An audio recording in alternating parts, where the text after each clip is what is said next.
पादारविन्दशतकं 23 श्लोकम्। ययो शान्त्यं रोचि शततमरुणिं मरुणिं ने स्पृहयते ययो चरन् चान्द्रीकान्ति परितपति दृष्ट्वा न करुचिं ययो भागोत्रेगं विपठिषति भक्त्या किशलयं प्रद्युम्न कामाक्ष मनसि चरणौ दौ तनुमगे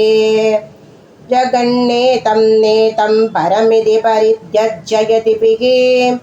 कुचाक्रियस्वान्दै कुचलदिशनैः शास्त्रशरणौ कवेश्यं कामाक्षि त्रिभुवमकृतकानां गिरिषुते गिरामैदम्बर्यं तव चरणपद्मं विजयते कृतस्नानं शास्त्रामृतसरसि कामाक्षितरां ततानं वैचत्यं कलितरसमानन्दश्रुतया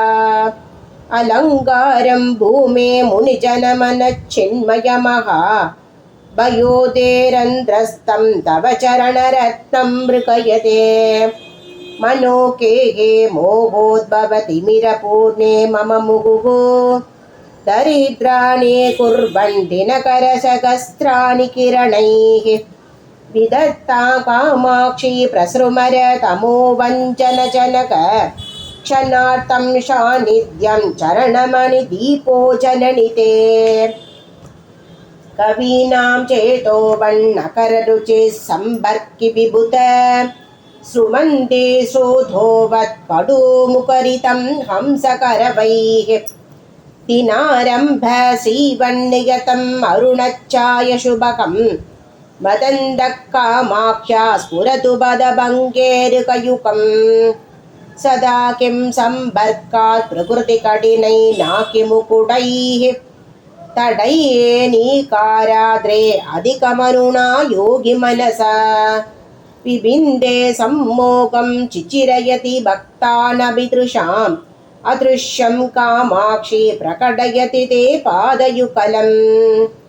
पवित्राभ्यामम्ब प्रकृतिमृदुलाभ्यां तव शिवे पदाभ्यां कामाक्षि प्रशभम् अभिभूतैः सचिकितैः प्रबालैरम्भोजैरपि च वनवासव्रतदशा सतैवारभ्यन्ते परिचरितनानाद्विजगणैः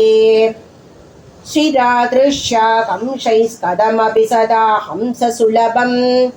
निरश्यन्ति जात्यं नियतजडमध्यैकचरणम् अदोषव्याशङ्का शततमपि तोषाप्तिमलिनं भयोजं कामाक्षा परिहसति पादाब्जयुगले सुराणामानन्द प्रबलनतया मण्डनदया न केन्दुर्ज्योत्स्नाभिः विसृमरदम खण्डनदया भयोजश्रीद्वेष व्रतरदया त्वच्चरणयोः विलासः कामाक्षि प्रकटयति नैचाकरदशा क्षितिं नागान्धीनां नकरजनुषां पातलनिलः स्वैनां जोनिं नादवचननि कामाक्षि नमने लभन्ते मन्दार कृतितनवबन्धूककुसुम सज्जां सामीशीन्यं सुरपुरपुरन्द्रीकचबराः स्फुरन्मध्ये शुद्धे नखकिरणदुग्धाब्धिवयसां वहन्नब्जं चक्रं तरमभिचलो